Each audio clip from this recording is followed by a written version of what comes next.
You're listening to Community Heroes podcast featuring people sharing about their stories with their disabilities. And now for your hosts, Brandon and Pate.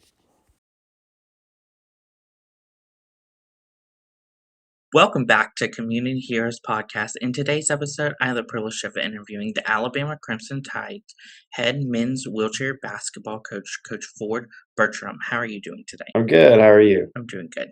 Can you talk about how you knew that you wanted to get started in coaching and playing in wheelchair basketball? So playing, I played stand-up basketball before my accident, and when I went over and saw wheelchair basketball for the first time after I'd had my accident, I was thoroughly impressed with what was going on. So I knew I wanted to be part of it, and I started playing, and that's what got me hooked. And then I didn't really decide that I wanted to be a head coach until I was working on finishing my degree at the University of Alabama. And I had the opportunity to be an assistant coach for the women's team, and I really enjoyed it. So I decided to pursue that field. What was that experience like going to White Waters and getting to compete in wheelchair basketball there? It was really eye-opening for me. I didn't realize exactly how much work went into it and how much you could really be pushed at a collegiate level to play wheelchair basketball. So it was really eye-opening and really enjoyable at the same time. I enjoyed the team and I enjoyed the camaraderie.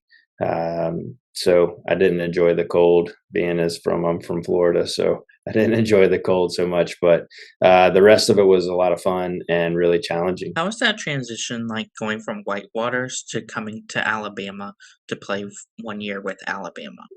So when I transitioned and decided to come to Alabama and finish my degrees here, it was a big transition. There's a major difference in where the program was and establishing a routine and establishing like how we wanted to be perceived. We got our backsides handed to us for the first 3 years in the college division as we were really building something here. So it took a while to get us going, but we got going, and it was enjoyable nonetheless. As a player, what was that experience like getting to play for the Alabama Crimson Tide's wheelchair basketball program?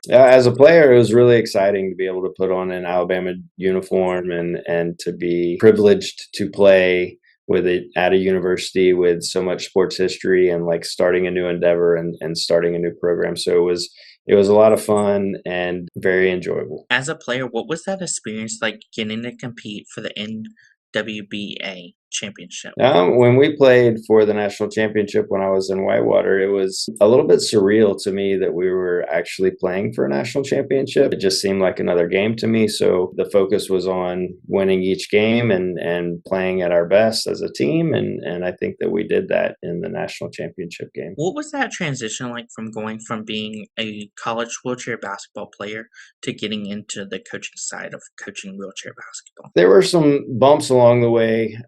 It's a different mindset being a coach as opposed to being a player. No longer like really part of a team, even though you are part of a team. There's a little more independency that comes with it, and you don't get to go through the same routine as a player. So it's more of a mental aspect of it that changes.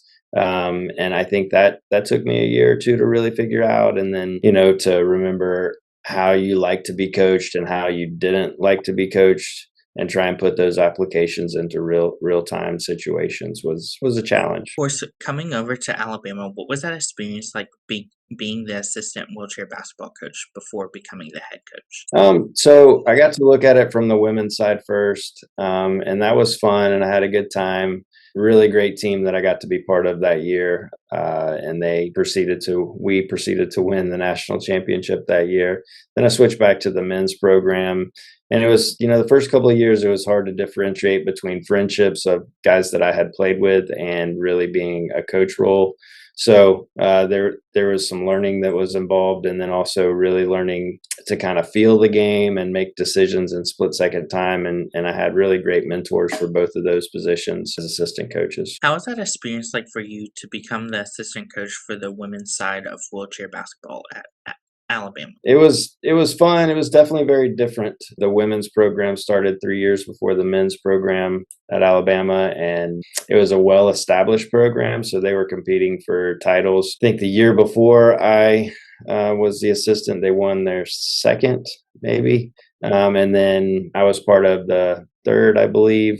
And then they went on to win two more after I left. So that program, the women's side of it, was very established and really rolling at that point. While being the assistant coach for the women's side, what was that like getting to coach the national championship? It was very eye-opening to see how the mentality of the women was, as far as really putting everything else to the side and being able to focus on basketball and being a team group and a team dynamic where they were singularly focused. It was really very catching for me. Like, it really caught my attention as to how you needed to focus a team. So it was a great learning experience. For you, what was that transition like going from being the assistant women's coach to then becoming a head men's wheelchair basketball coach? The transition was pretty straining. When everything falls on your shoulders, as opposed to being an assistant coach, where if you make a mistake, the head coach can kind of cover it up and take the blame for it, as opposed to being the head coach, where when there's a mistake made, it's all on you. And really establishing a program and establishing work ethic and the desires that you have for your program to proceed in. What was that feeling like for you to become the head coach for the men's wheelchair basketball program? I was excited and nervous. Of course, how was that feeling like getting to coach that team that you once played a short time on? It was, humbling for me. It's been a humbling experience to be the head coach here, and to have so much invested in this program, and this program has given me so much, and to be able to give back to it in a way in which was positive and had an effect on young men is very, very humbling to me and very positive experience in my life. Of course, for our listeners out there that don't know how to play wheelchair basketball, how would you describe playing wheelchair basketball? I would describe it as playing stand-up basketball, football, and maybe hockey all combined together, where there's a lot of banging, a lot of physicality. Basketball is supposed to be a non-contact sport, so when it becomes a contact sport with all the chairs and the dynamics of throwing in the chair and the lack of lateral movement, it becomes very interesting. Of course, how would a student athlete get involved in adaptive sports at Alabama? We recruit all over the world, so we watch a lot of film. I watch a lot of film on young men, and I watch a lot of camp footage. I watch junior tournaments when I get to. I watch international competitions when I can. So there's a multitude of ways for getting involved in the wheelchair basketball side of it. Tennis and track. You can apply to become part of that team. Those two teams. As far as basketball, it's usually a recruiting based situation. Of course, for you, what are some of the things that you look at in those adaptive sports athletes out there when out recruiting them? The biggest thing I look for is personality and work ethic. And then, I have to make a decision on whether or not they can fit in with our team, and then I have to make a decision on whether or not they can make it academically.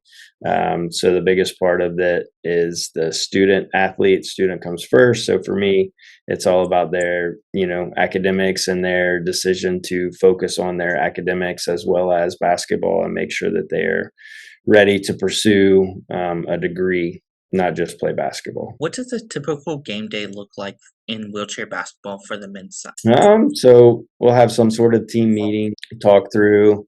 There'll be some, they'll go out and have a team meal usually during the day, and then we'll have another closed meeting where we talk about specific game plans. Then we'll have the warm up, the pregame warm up, and then we'll come together and we'll chat about reminders of what is specific for the team we're playing against, and then we'll get to the game, and then we get done with the game, and we'll have some interviews here and there, and then try and get home at a reasonable hour, depending on the time. Who are some of the teams in the NWBA Wheelchair Basketball Association that you compete against for Alabama? We compete against Auburn, Illinois, Missouri, University of Wisconsin Whitewater, University of Texas Arlington, Southwest Minnesota State, Edinburgh University, Eastern Washington University, Arizona University. Those are the teams in the college division that we partake. CUNY University in New York. Those are the teams that we partake against for our actual season play in the intercollegiate division. Of course, what is that like, obviously, getting to travel and going to teams like Auburn and even Texas area to compete? The Auburn one is a short bus ride. The Texas one is a medium bus ride. So we don't see a whole lot of the towns when we go to play. We see the inside of a gym, and we see the inside of a hotel room, and that's, it's a business trip. So we try and focus on the task at hand, and that's, competing at a very high level on the basketball court.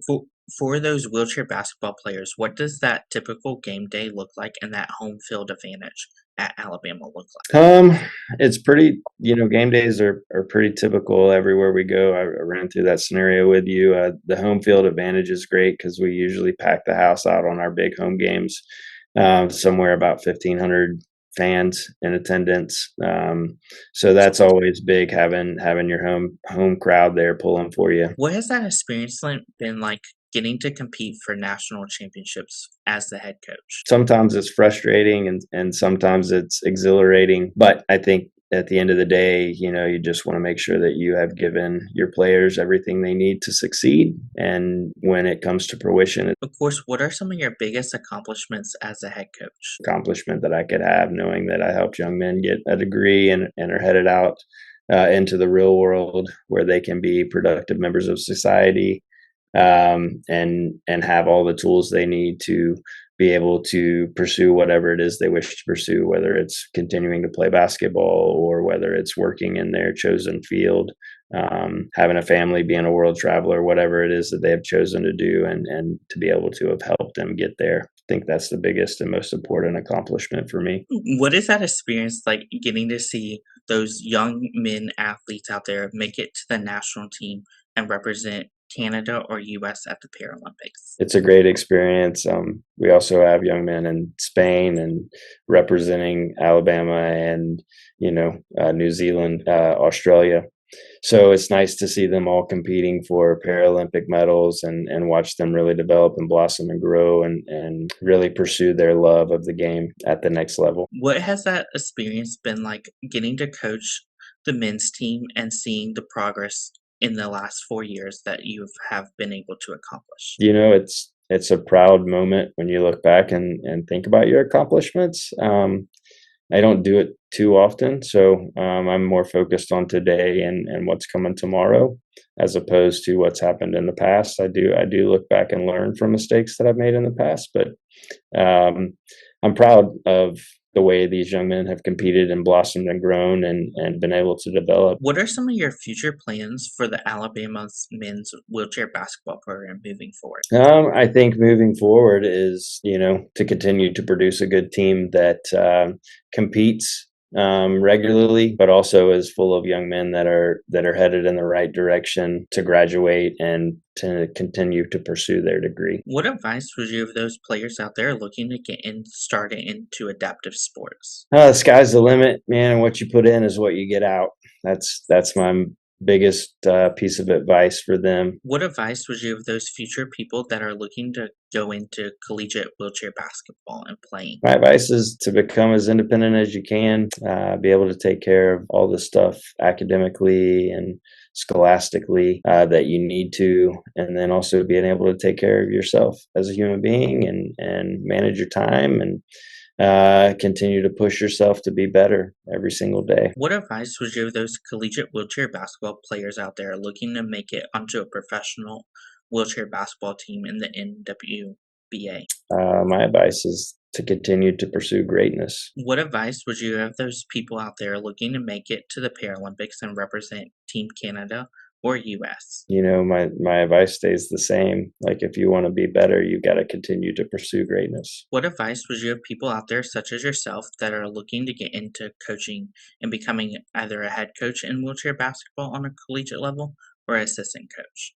I would say that you got to start learning and watching basketball, stand-up basketball, wheelchair basketball, as much basketball as you can learn and digest. And I really think that, it's based on your knowledge, right? If you've got the knowledge to pursue it and the passion to pursue it, then I'd encourage you, an employee, to continue to pursue it. That's great advice. Where can my listeners find the Alabama men's wheelchair basketball program on social media? Alabama Adapted on Instagram and Facebook. Alabama Adapted or Bama Adapted. I can't remember the name of the website. I think it's BamaAdapted.com. Thank you again, Ford Burttram, for your interview, and best of luck in your future as the head men's wheelchair basketball coach at Alabama. Thanks, Brandon. Roll Tide. You can find Community Heroes on Facebook at Community Heroes, Instagram at Community Heroes, Twitter at Community Heroes_NC, and you can find us on YouTube at